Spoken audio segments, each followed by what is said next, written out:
Сайн байцгаана уу үзэгч та бүхэндээ пүрэв гарагийн мэндийг айлтган дэвшүүлж байна. ДБС-ийн мэдээний албанаас орой бүрийн 19 цагаас орон нутгийн иргэдэд зориулсан бэлтгэн үзүүлдэг түүн бисэн мэдээллийн үйлбэрийн ээлжид дугаараараа онцлог мэдээлүүдэд танилцуулах болно. Үзэгч та бүхэн мэдээллийн үйлбэрээ хүлээн авна.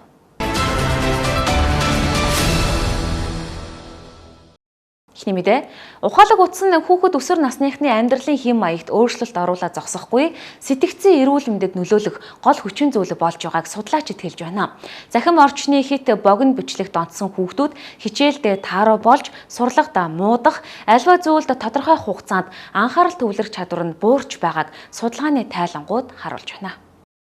Дэлгэц сошиал орчны хэрэглээ Facebook, YouTube хуудас гээд гар утас ухаалаг дэлгэцийг 0-2 насны хүүхдүүдэд огт үзүүлж болохгүй. 2-5 насны хүүхэд өдөрт ихтэй 30 минутаас 1 цаг үзэх нь хангалттай гэж мэргэжлийн хүмүүсийн судалгаан дээр үндэслэгдсэн дүгнэлт байдаг юм а. Гэвч айл үрх бүрт энэ нь эсэргээр байна. Хүүхдээ саатуулах гэж утсаа бариулдаг. Өдөрт хэдэн цагч үзэж байгааг нь замбраагүй хяналтгүй болсон энэ цаг үед ирээдүйд нь аюулын харанга дэгдэж байгааг сэтгцийн эмч мэргэжилтнүүд анхааруулсаар байна. Ялангуяа риск гэж хэлэгддэг захим орчны хит богино бичлэгт онцсон хүүхдүүд хичээлдээ тааруу болж анхаарал төвлөрөх чадвар нь буурч байгааг судалгаа харуулсан байна. За сүүлийн үед сошиал хэрэглээ хурдтай хөгжиж байгаатай холбогдуулаад хүмүүсийн дунд дэлгэцийн донтох эмгэг маань бас нэлийн түгээмэл анхаарал татах асуудлуудад нэг болж байгаа. За тэр дундаа бага насны хүүхдүүд маань дэлгэцийн донтох эмгэгт өртөх нэлийн анхаарал татах асуудал болоод байгаа.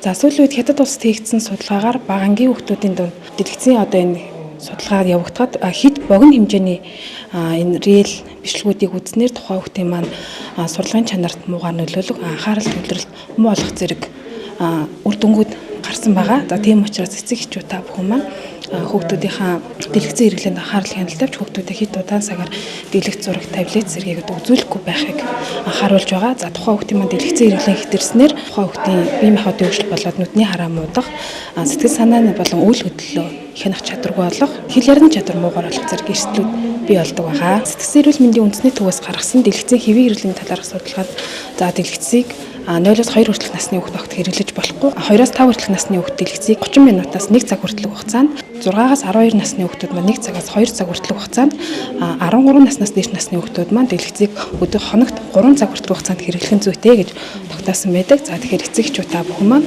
энэ зөвлөмжийн дагуу хүүхдүүдэд анхаарал хяналттай дэлгэцийн хэрэглээг хэрэглүүлээрэй гэж зөвлөж байна. Ухаалаг утсан хүүхдүүд өсвөр насныхны амьдралын хэм маягт өөрчлөлт оруулаад зогсохгүй сэтгцийн эрүүл мэндэд нөлөөлөх гол хүчин зүйлийн нэг болжээ. Нийгмийн амьдралд амьд харилцаа үүсгэхээс илүү ухаалаг утастайгаа цаг өнгөрүүлэх нь тэр хэмжээгээр ганцаардлын мэдрэмжийг өсгөж байна гэж судалгаанд дурджээ. Түүнчлэн дэлгэцийн ард хэдийн хэмжээг зарцуулна тэр чинээгээр сэтгэл гутралд өртдөг болох нь харагдаж байгаа юм. Тэгвэл эцэг эхчүүд үүнийг гадралдах хэдий ч хяналт тавих гэж хичээсэн ч тэр бүр хязгаарлаж чадахгүй байгаа талаараа ярьж байна. Үзэж шүү дээ баг өлгийтэй хөвгт утсан шах байх чи. Одоо Wi-Fi-гаа салгаж байна. Тэгэл өөр яах вэ? Wi-Fi салгачаар хүүхдүүд эсэргүүцэж байна. Эсэргүүцсэн шүү дээ уурлаар тэгээд. Ер нь бол түгээмэл ажиглагддаг шүү дээ. Хаач явсан автобус унаанд ч гэдэм үү. Энд энэ сууж утсаар маш их оролдуулсан. Хит одоо ингээд донтох юмыг одоо нөгөө зугаа гаргах байдлаар цаг нөхцөлийн байдлаар ашиглаад ингээд байх бол буруу болов гэж. Одоо утсаар оролдох тэр хэрэглээг багасгах зөв талаас нь одоо хэрэглээг зөв талаас нь ашиглах тийм ээ хүүхдийн хуудсыг өөрөө бас хяндаг болох боломжууд бас байгаа шүү дээ. Ямар одоо гэдэг үзгүй юу үзгүй хязгаарлах тийм боломжууд тэрийг ашиглах нь зөв болов уу гэж байна. Хүүхдийн захим хэрэглээний зохистой хэрэглээ хянаж эмчилхийн тулд тухайн хүүхдийн гэр бүлийнхэн нь захим хэрэглээний тал дээр хязгаарлалт тавихаас гадна эцэг эхчүүд өөрсдөө зөв үлгэр дуурайлал үзүүлэх нь чухал гэлээ. Хэрэв хүүхдийнхээ захим хэрэглээг хориглосон хэрнээ эцэг эхчүүд өөрсдөө орой кино үзэх эсвэл захим орчинтой холбоотой асуудал гаргаад байвал хүүхэд үүнийг даган дуурайна. Мөн хүүхдийн сургуулийн орчинд ямар асуудал үүсч байгаа вэ гэдгийг тодруулах шаардлагатай гэлээ. Тухайн хүүхдүүд ямар хүүхдүүдтэй найзалж нөхөрлөж байна вэ гэдгийг сайтар судалж анхаарч багштай хамтрах хэрэгтэй юм а. Энэ бол зөвхөн дан ганц хүүхдэд хориод өөрчлөгдөх асуудал биш. Эмч, багш, нийгмийн ажилтан, эцэг эх хамтран тэмцэж байж өөрчлөгдөн гэдгийг зөвлөлөө.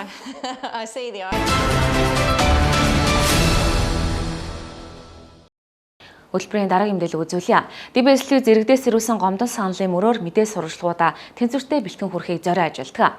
Тэгвэл өнөөдөр дархны нэгдсэн эмнэлэгт хэвтэн эмчлүүлж байгаа ой 2 сартай хүүхдийг нь 24 цаг шээхгүй байхад үл тоож огт санаа тавихгүй биеийн байдлыг нь үзэхгүй хянахгүй байгаад гомдолтой байна гэж нэгэн ээж өнөөдөр манай телевизэд хандлаа. Бид гомдлын мөрөөр мэдээллийг тэнцвэртэй хүрэхээр ажилласан хүүхдийн эцгийн эмч нарын зүгээс хариуд нь хүүхдэд тохиолсон бүх эмчилгээ, үйлчилгээ, шинжилгээ, төлөвлөгөөний дагуу хийгдэж байгаа үл тоосон хандлага гаргаагүй гэсэн мэдээлэл өглөө. Би одоо энэ эмчнэр тань ингээд хүүхдээ аймаганда би ингэж ирүүл болох гэж орж иж байгаа шүү дээ, тийм ээ. Тэгэхэд улам ирүүл болох байдлага бүр улам яваад тэгээ хэлэхээр ингээд тоохгүй. Өнөөдөр ч бас эмчнэрийн баяр гэдэг эднэр чинь ингээд наан цаана гүйлдээд үгүй энэ хүүхд ингээ 24 цаг шээсэнгүй одоо ингээ 48 цаг болох гээд байна. Ямар нэг арга хэмжээ яах вэ их хөөхөр өрөөсөө тоохгүй нэг лууж тэр үдчихэж байгаа эмчтэй хэлгээл совлогч нар нь тэгэл эмчтэй хэлэхээр нөгөөтөнд авах нөгөө эмчнэр нь мөрөөнд нь очиж дахиад асуух гэхээр ингээ чоочтой өрөөсөө тэгээ энэ тасгийн эрхлэгч гэдэг нэг эмч байна л да. Тийшээ ингээд дуудаад орох гэхээр ерөөсөө үзэхгүй. Ерөөсөө л өнөөдөр энийг хин дааж авч үз чинь тэр эмчт нь л ерөөсөө үзэхээр нөгөө эмч нь өрөөндөө байх. Тэгээ би одоо хүүхдээ хүндрээд бүр эмчлэг биш улам хүндэрчгүүдэй л гэж яагаад байгаа байхгүй шээхгүй. Хамгийн сүүл тань 2 дахь өдөр тэр 18-нд хэвтгэхдээ 3 тусал тэгээд 3 тариа байсан байхгүй. Бөөлжний эсрэг тариа тэгээ антибиотик нэг нь юу гэлээ. Тэгээ хийх бүр зогсоо цаг бишээсэ. Тэгээд 3 дахьаас өчигдрөөс ахгуулаад өрөөсөө шигэв. Нэг шигэв. Тэгээ би одоо ингээд эмчнэр ийм байна. Ийм байд болоод ингээд одоо хүүхдүүд юм одоо аюу хэрэг хүүхдүүд ингэж тэгж эмээс олж өгч хаагцсан гэдэг. Эдгээр ийм болохоор хүүхдүүдийг юусаа авч хэлцэх байна гэж санал гомдлоо хэлмээр санагцсан. Та тэгээд яг ингээд хэдэн цаг шээхгүй байна. Учир шалтгааныг тайлбарлаад өгөөч гэж яг хандсан уу? Огт хариу тайлбар янз бүрийн зүйл яриаг. Хэлэхэр л өөдөөс тэгэл одоо наа чи антибиотик юу хийж байгаа юм чи тэр үүндээ тусал үн дагаагүй болчихно. Гэл ингээ гараад юус тоохгүй байна. Манай хот нэг гүйлт бөөлжлээ. Дээшээ доошоо гүйлгээд тэгээ ирсэн байхгүй. Бүтсэн өдөр гинт бөөлжөөл тэгэл баян бөөлжөөл тэгэл гүйлгээл тэгээ би ирж нэгт өдөр үзүүлсэн чинь тархинд би хөдөлчгээ бариулсан байхгүй. Тэгсэн чинь нэгт өдөр үзүүлсэн чинь бариулсан бол юу яахгүй. Авч ийм тариа хийхгүй гэд бөөлж эсрэг тариа хийгээд үгээд бөөлж эсрэг тариа хийж өгч битээр явуулсан байхгүй. Маргааш ирээд битээргээд тэгээ битээр маргааш нэрээд үзүүлж харуулаа хөвцсөн байхгүй. Таны хувьд бол хамгийн гол зүйл нь ингээд үл тоомсорлоод байна, олигтой үзэхгүй байна гэдэг дээр гомдол хэлээд. Тий, тэгж байна. Өөр бусдаар харилцаа хандлах ч юм уу, эмнэлгийн хэвтэн эмшүүлүүд өөр ямар нэг л. Бусд нь бол гайгүй. Ер нь гэхдээ ер нь хүүхдээ би яг гол нь шээхгүй байна эмчээ гэхээр зөвлөгөө өгөх ч юм уу тийм байх ёстой шүү дээ, тий. Тийм мэдээл байхгүй юусоо. Тэгчих тэгэл үл тоолсон маягтай байгаад байгаа. За тэгэхээр бид тухайн их эрдэнэ химээх ой 2 сартай хүүхдийн ээжээс ирсэн гомдлын дагуу яг одоо мэдээллийг авахар Дархуул аймгийн нэгдсэн эмнэлгийн хүүхдийн засгийн эрхлэгч Ихэмж Бат төгстэй уулзаад байна. Тэгэхээр тухайн ээжийн тухайд бол үл тоомсорсон хандлага гаргасан. Ерөөсөө ингээд олигтой үзэхгүй байна, олигтой дүгнэлт хэлчихгүй байна. За хүүхд нь ингээд 24 цаг түүнээс дээш хугацаагаар одоо ингээд цаг хугацаа өнгөрөцсөн. Ерөөсөө огшээхгүй байхаар санаан зовоод байна. Дээрээс нь ингээд тарианы дараа ингээд толгой дээр нэг юм улаан туралт ч юм уу маягийн юм гараад давхар зүү санаа зовоод олигтой тайлбар авахгүй учраас бас манад хандсан гэж өөрөө ярьж байгаа юм. Тэгэхээр энэ хүүхдийн тухайд эмчилгээний тухайд та бүх ямар мэдээлэл хариу тайлбар өгөх боломжтой вэ? За энэ хүүхд хэвтээд 18-нд хэвтсэн юм байна. Тэгээ 18-нд хэвтээд 19 өглөө энгийн тасагт орсон юм байна. Тэгээс бөөлж суулгалтаа ирсэн хүүхд юм. Өөрөөр хэлбэл шингэн алалтай ходоод гэзний хямралтай энэ хүүхд ирсэн юм байна. За энэ үед бол бөөлжилт нь бол харьцангуй гайгүй намтсан байна. Тэгээ шингэний нь бол яг нөхөд нөгөө зүй эсэр томьёогоор ягаад тооцоолоод нөхөд явж байгаа юм байна. За энийг болохоор нөгөө ээлжийн совилогч болгон бас хяналттай тодорхой хэмжээгээр хяналттай явж байгаа. За орж байгаа шингэн гарч байгаа шингэнүүдийн энэ юун дээр ингээд амин үзүүлэлт юун дээр ингээд бүртгэхэд явдаг, сувилгуугаа бас хөдлөөд явдаг. Шинжилгээнүүдийн нь бол яг давтцсан юм байна өнөөдөр. Одоо ингээд давтгаад ингээд юуг нь өгсөн байна. За эмчлэгч эмч нь бол нөгөө шарав жамц эмч мэдчихэж байгаа шүү дээ тий. За одоо тэгээд өдөөс хойш бол эход харуулна. Мэдээж энийг одоо тайн хандсан юм бол ерөөсөй байхгүй. Бид нар үзлэгийн өнөдө бүгдээрээ явж байдаг. За тэгээд эмчилгээний үр дүн бол одоо гарах арай болоогүй байна. Шингэний дүний бол нөхөж байна. Шингэний зэрэгцээгээр тарих их хавгандсан ирсэн. За тархины хавнгийн эсрэг эмчилгээ, дээрээс нь шингэн сэлбэх эмчилгээ хоёр бол ерөнхийдөө нэг нь бол тархины хаван хөвд чинь тий. За нөгөө талаас шингэн сэлбэх бол энэ ахын хэцүү юм эмчилгээ явж байгаа. За эмчилгээний бол үр дүн гарах арай болоогүй. За тэр өглөө болгон яриан дээрээ бид нар яаж хонсон тухай ярьдаг. Өнөөдөр бол тэг шээсэн байсан, шээгээгүй байна гэсэн тийм бол яриа өгөөгүй байна. За эдийг бид нар ямар ч байсан энэ хүнийг анхаарад одоо юу шинжилгээнүүдийн давтаад үзье. За тэгээ юу дутагдж байгаагаа шингэн сэлбэх эмчилгээ, нөхөн төгсдөг эмчилгээ эднэр хийгдэнэ гэж үзэж байна. За одоо ингээд хавар цаг ирэхээр ялангуяа бөөлж ус суулгалт одоо нэг гидсний халдвар төвчөн нэмэгддэг шүү дээ. Одоо энэ ээж хэлж байгаа болохоор одоо яг тэдэн цагаас дээш хугацаанд хүүхд огт шээхгүй байхаар аюултай тооцогддгийм бэ. Манай хүүхд ингээ 24 цаг шээхгүй байгаа авч үзэхгүй байна гэдэг зүйл ярьж байгаа юм л да. Яг хүүхэд болгон харилцаа адилгүй байгаа өвчлөл бодлого өөр баг. Гэхдээ хүүхэд хэдэн цагаас дээш хугацаанд шээхгүй байхаар өөр одоо хэдэн цагт юу байгаа л да биднэрт 1.5-аас одоо 1 цагт 1.5 миллиграмм килограммжинд хэрэг шээхгүй бол энийг ануурын буюу аюултай шинж гэж үзнэ шүү дээ тий. Тэгээ энийг бол мэдээж бас бөөрийн дутагдлын шинжүүд гарах нь уу юу давтны шинжилгээнд дээр үзье.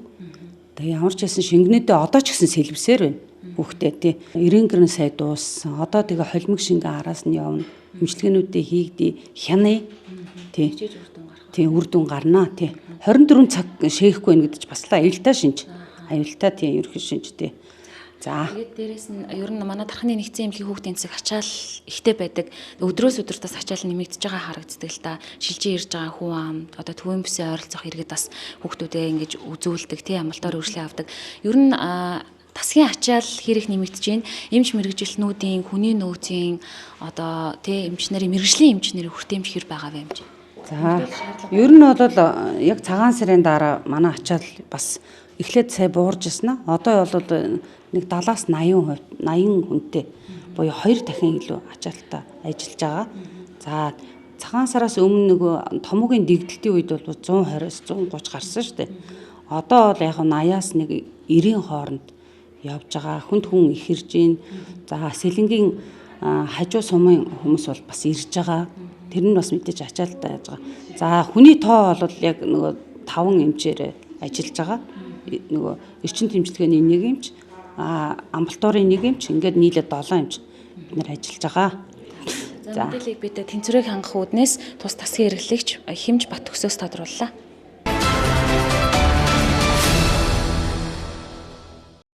Үзэгчдээ мэдээллийн хөтөлбөрөөр жижиг дунд үйлдвэрийн хөгжүүлэх сантай холбоотой хөнгөлөлттэй зээлийн тодорхойлон ярилцлагаар үргэлжлэх болно.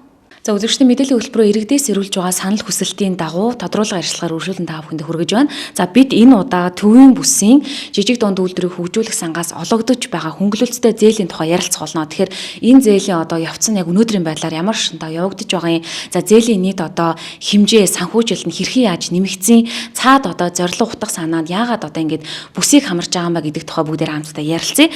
За зочноор бол засгийн газрын хэрэгжүүлэгч агентлаг жижиг дунд үйлдвэрийн газрын бодлого зохицуулалтын хилцээний дарга гэрэл заяа оролцож байна. Танд өдрийн мэнд хүргэе. Өдрийн мэнд. За тэгэхээр одоо яг зээлийн энэ сонгон шалралт нь ямар шатандаа явагдаж байгаа вэ? За ер нь бол яг хөө энэ оны хувьд бид жижиг дунд үйлдвэр хөгжүүлэх сангийн их үсрийг болохоор төвийн бүсэд одоо зарцуулахаар ингээд шийдвэр гаргасан явж байна.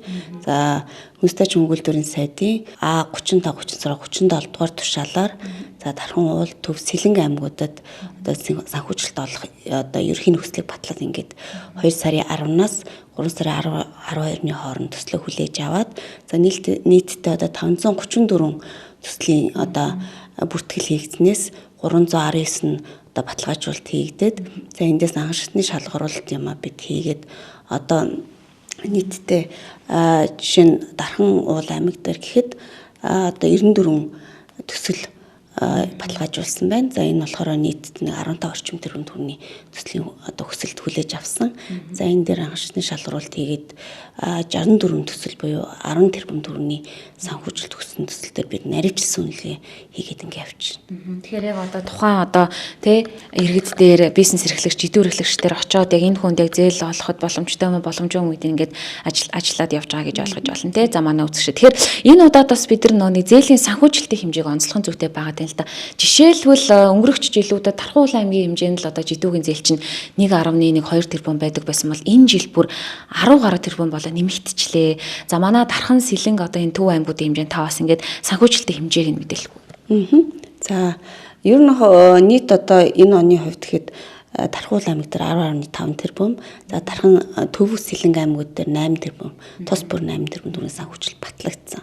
За энэ жил яагаад ингэ нэмэгдэж вэ гэхээр урд нь одоо байгаа нийт одоо жижиг нүүлдэр хөгжүүлэх сангийн эргэл төлөлтөөс одоо бүрдэж байгаа их усүрийг бүх аймагуудад тэнцүү хэмжээгээр одоо нэг орчим тэрбум төгрөгөөр ингээд батлаад олгоо явдаг байсан. За тэгээд мэдээж тухайн аймаг орон нутаг жижиг нүүлдэр одоо хөгжүүлэх тиймээ сонирхол байгаад тэдрийгээ дэмжих юм санаачлагын үүднээс тухайн салбарт их усүр хэрвээ тавиад явах юм бол манай сан дээр энэ их усүрийг нэмэгдүүлээд ингээ гаргадаг байсан. За энэ оны хувьд бол арай онцлогтой. Энэ одоо урд нь гаргаж ирсэн санхүүжилт маань одоо байгаа их усүрийг тэнцүү хувааж тавьснаас болоод яг үрдэн бас тар байна гэж харсан учраас байгаа их усүрээ нэг төвд одоо нэг цэгт төвлөрүүлээд одоо үрдэнг сайжруулах юм шийдвэрийг хүнстэй чүнгэлдрийн сайтаас гаргаад энэ онд одоо нийт их усрын бараг 30 орчим хувийг зөвхөн одоо Тархуул аймагт ингээд гаргая, төвийн бүсэд гаргая гэсэн юм шийдвэр гаргаад ингээд Тархан дээр 10.5 за Төв Сэлэнг дээр 8 тэрбумыг ингээд санхүүжүүлэхээр шийдвэр гаргаад ингээд явж байгаа. За энэ онд одоо хүлээж авсан төслүүд ингээд харахаар төвийн бүсдэр одоо нийт 534-өөс 300 одоо 19 нь баталгааж авсан гэсэн шүү дээ. Тэгэхээр ингээд дүнгийн харахаар Тархуул дээр 94, Сэлэнг төв дээр 114, 111 төслийг ингээд баталгааж авсан байж байгаа. Тэгээд үнийн дүнгээр харахаар Тархуул маань 94 төсөл дээр нэг 15 орчим тэрбум төгрөг, нөгөө хоёр аймаг дээр 16 орчим тэрбум төгрөгийн тус бүр санхүүжилт төссөн төслүүдийг хүлээгээд авсан байж. Бизнес эрхлэгчдийн хувьд ялангуяа жидүү эрхлэгчдийн хувьд одоо хамгийн ээлтэй зүйл нь бол яалтч хөнгөлтөө зээл байдаг л да. Тэр ч үднээс өрсөлдөө их байна. За энэ удаад бас ингээд санхүүжилтийн хэмжээ нэмэгдээд ирчихээр маш олон жидүү эрхлэгчд маань оролцож байгаа маа. За тэдний гол одоо хүсдэг зүйл нь тийм ээ. Яг одоо хүрэх ёстой эзэндээ хүрэх үү, шалгаруултыг хэрхэн юун дээр нь анхаарч, юуг нь харж үзэж одоо зээл олох хүмүүсээ тий жидүү эрхлэгчдээ сонгож байгаа юм бэ? Энийг л маш их асуудаг л да. Тэгэхээр та бүхний баримталж байгаа хамгийн гол зарчим за энэ одоо журам дээр нь батлагдсан зүйлээс юуг нь илүү анхаарч байгаа. За манай хувьд болохоор бид төсөл эрүүлхээс нь ахуулаад анхаардаг. За тэднээс эхлэхнээ шүү, зарлалаа шүү. Та бүх юмаа бэлдээрэй. За ингээд нөгөө хүмүүсээ чадахжуулах сургаалт мэдээлэлээр одоо бараг л нэр худалчин зүүдэн ортолон сургалт юм өгч явж байгаа. Тэгээд энэ хүрээндээ бас олон зөвлөгөө мэдээлэл өгөөд явсан. За журмаараа бид анхаарчны одоо бичиг баримт бүрдүүлэхтэй тэрнээс нь авахлаад ингээд бэлддэг. За бичиг баримтаа бүрдүүллээ. За бүрдүүлсэн материалаа яаж бэлдээд одоо илгээх вэ тийм ээ? Энэ талын сургалтыг бас давхар өгөө явдаг. За мэдээж одоо жижиг нүүлдэр эрхлэгчтэй бас төрийн үзүүлж байгаа үйлчлэгийг түргэн шуурхай хэлбэршүүлэх үүднээс бид төлөө авах энэ одоо үйл ажиллагааг процессыг цахимжуулсан төслийн материалыг цахимаар хүлээж авдаг болсон. Мэдээж энд одоо хүний оролцоог багасгах тийм ээ ийм одоо чиглэлээр бид ажиллаж байгаа.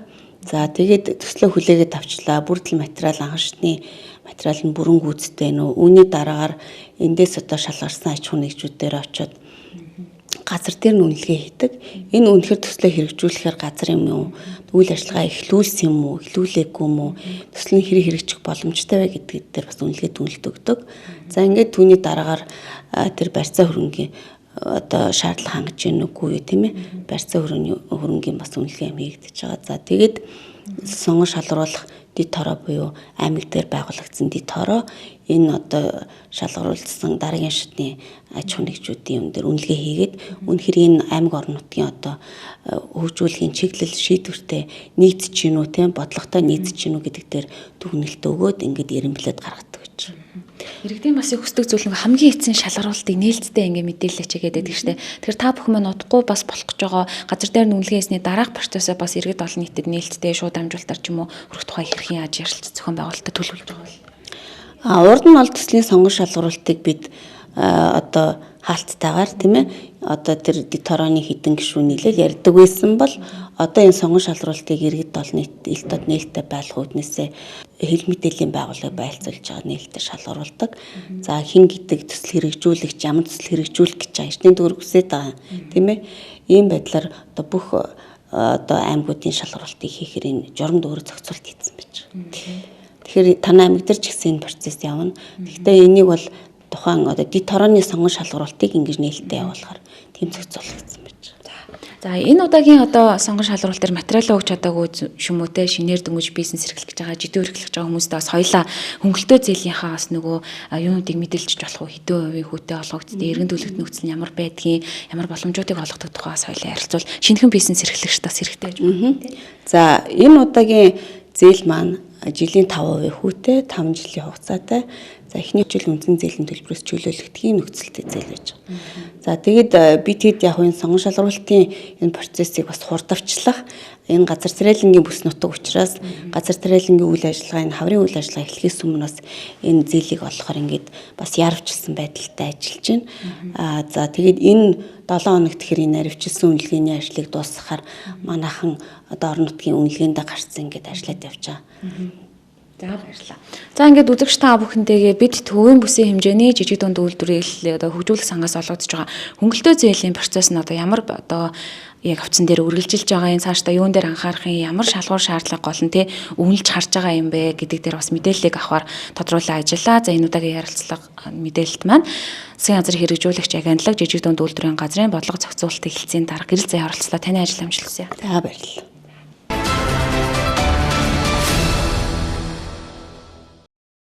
Хөтөлбөрийн дараагийн мэдээ. Сүрийн өвчнөөр онцлогдож дархны нэгдсэн эмнэлгийн сүрээгийн засагт хэвтэн эмчлүүлж байгаа нэг иргэнийг иргэний яриаг та бүхэндээ хүргэнэ. Тэрээр анх уг өвчнөөр өвчлсөн гэдгийг мэдэлгүй томуу төст өвчин туссан байна гэж бодож нэгдсэн эмнэлэгт анх хандаж байсан байна. Гэтэл агаар туслын замаар сүрийн өвчний халдварыг авсан байжээ.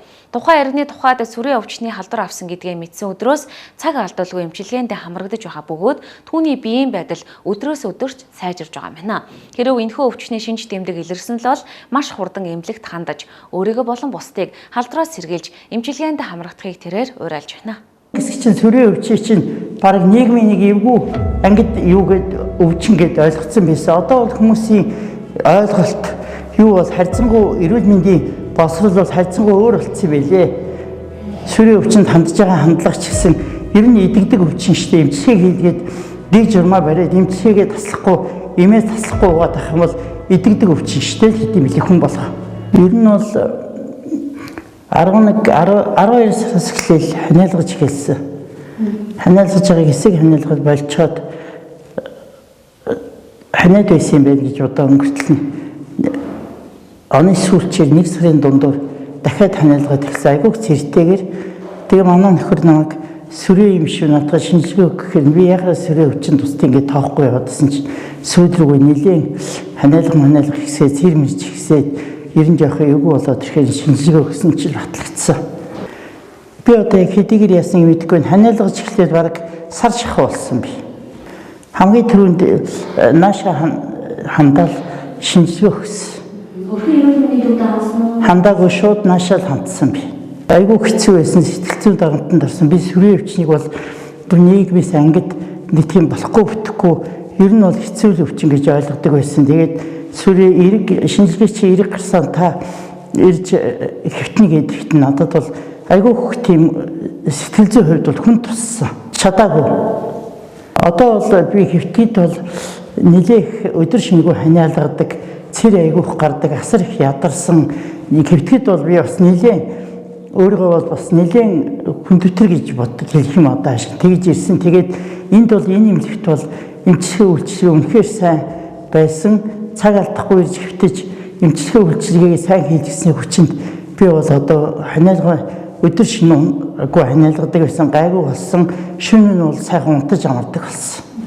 Би одоо энэ хүмүүст цаг алдахгүй ямар нэгэн шинж тэмдэг илэрхийлэх юм бол цаг алдахгүй үзүүж харуулж шинжилгээгээ өгөөрэй. Өөрийгөө болон бусдыг халдвар тарахаас энэ өвчнөөс сэргийлэн цаг алдахгүй сэргийлж ишүүл хичээлмээр. Ой бага ер нь хүндрээд ирсэн ер нь эрсдэл их л байд юм байна. Хүндрэх юм бол хүндрээд ирсэн ханиалга нь ихтсэн унтаж хөвтөж чаддгүй явж чаддгүй тийм хүмүүс бол харагдчих л байна. Тийм учраас цаг алдахгүй л энэ сүрэг гэдэг өвчнөөс урьдчилан сэргийлж өөрийгөө болон гэр бүл эргэн тойрныхоо хүмүүсийг бол одоо энэ өвчин тусахаас хамгийн гол нь өөрийгөө болон бусад хүмүүст халдвар тараахгүй байхаас сэргийлэх хэрэгтэй. Байх тийм бол би хэвээр анхны мэдгэдэггүй ч байсан сүрийн өвчнийг би идэгдгүү өвчнөд гэж боддог байсан.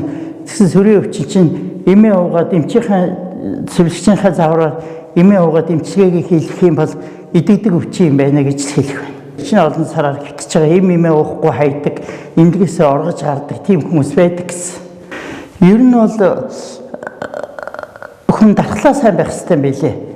Ер нь дархлаа унснаас л болж бас ийм болдог. Тэгээд ер нь бол дархлаагаа дэмжиж хувийн дэглэм сайн баримталмаар юм байна.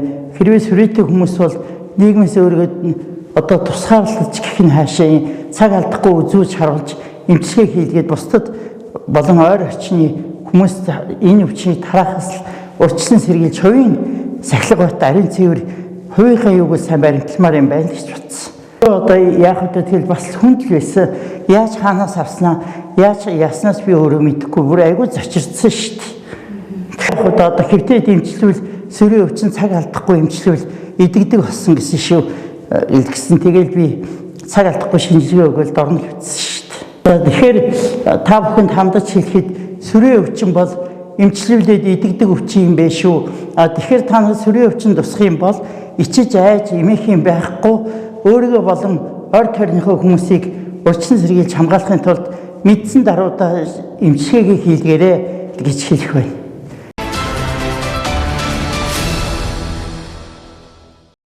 Бид та бүхэндээ орон нутгийн чанартай мэдээллүүдэд танилцууллаа. Харин одоо төвөмсөн хэмжээний цагаагаар урьдчилсан мэдээллийг хүргэе.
ТВ-ийн мэдээний албанаас орой бүрийн 19 цагаас орон нутгийн иргэдэд зориулсан бэлтгэн үзүүлдэг Төвөмсөн мэдээллийн үйлдвэрийн ээлжит дугаар энэ дөрөд өндөрлөө. Маргаашийн Баасан гарагийн шинэхэн дугаараараа эргүү уулзъя. Баяртай үзэгчдээ.